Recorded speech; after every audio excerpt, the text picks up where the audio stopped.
KYC ಮಾಡಿಸೋದಕ್ಕೆ server ಸಮಸ್ಯೆ ಆಗ್ತಾ ಇದೆ. ಬೆಳಗ್ಗೆಯಿಂದ ಸಂಜೆವರೆಗೂ ಕೂಡ ಕಾದರೂ ಕೂಡ ಈ KYC ಆಗ್ತಾ ಇಲ್ಲ. ಸೆಪ್ಟೆಂಬರ್ಗೆ ಡೆಡ್ಲೈನ್ ಕೊಟ್ಟಿದ್ದೀರಾ, ಅದೇನಾದರೂ ವಿಸ್ತರಣೆ ಆಗುತ್ತಾ? ಸರ್ವರ್ ಸಮಸ್ಯೆ ದೊಡ್ಡ ಪ್ರಾಬ್ಲಮ್ ಆಗಿರುತ್ತೆ ಸರ್. ಸೊ ಅದನ್ನು ನಾನು ಪರಿಶೀಲನೆ ಮಾಡ್ತೇನೆ.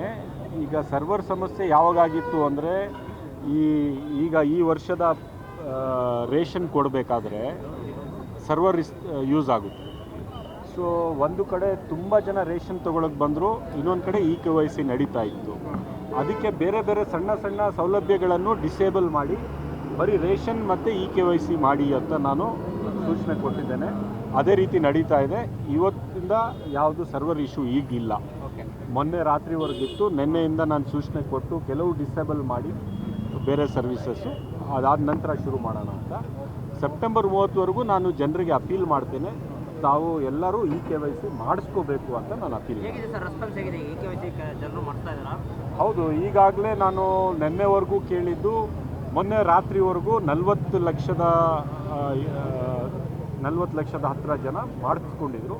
ನಿನ್ನೆ ಎಷ್ಟಾಗಿದೆ ನಾನು ಇವತ್ತು 2 ಕೋಟಿ 65 ಲಕ್ಷ KYC ಆಗಬೇಕು.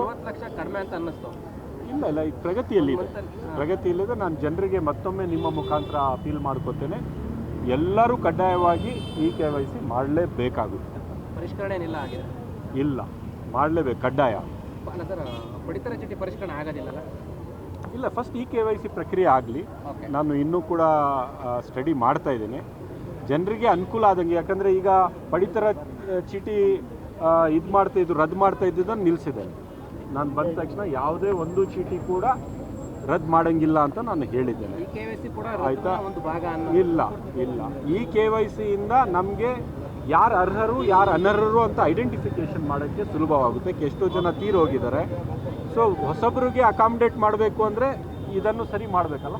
ಮುಖ್ಯವಾಗಿ ಹೊಸ ರೇಷನ್ ಕಾರ್ಡ್ಗೆ ಸಾಕಷ್ಟು ಜನ ತುದಿಗಾಲಿದ್ದಾರೆ. ಸರ್ಕಾರ ಯಾವಾಗ ಅಂತೇಳಿ, ಯಾಕಂದರೆ ನಾನು KYC ಮುಗಿದ ನಂತರ ಸನ್ಮಾನ್ಯ ಮುಖ್ಯಮಂತ್ರಿಗಳಿಗೆ ಚರ್ಚೆಯನ್ನು ಮಾಡಿ ಅದಾದಮೇಲೆ ತಮ್ಮೆಲ್ಲರಿಗೂ ಮಾತಾಡ್ತೀನಿ. ಸ್ವಲ್ಪ ಸಮಯ ಕೊಡಿ. ಕಾಳಸಂತೆಯಲ್ಲಿ ಅಕ್ಕಿ ಮತ್ತು ರಾಗಿ ಅನ್ನಭಾಗ್ಯ ಯೋಜನೆ ಏನಿದೆ ಪದಾರ್ಥಗಳು ಅವೆಲ್ಲವೂ ಕೂಡ ಹೋಗ್ತಾ ಇದೆ. ರೈಡಿಂಗ್ ಆಗ್ತದೆ, ಬಟ್ ಆದರೆ ಡಿಪೋ 1 ವಾರ ಆಗಿದೆ ನಾನು ಚಾರ್ಜ್ ತಗೊಂಡು. ಸ್ವಲ್ಪ ಸಮಯ ಕೊಡಿ, ಎಲ್ಲ ಸೆಟ್ರೇಟ್ ಮಾಡ್ತೀನಿ.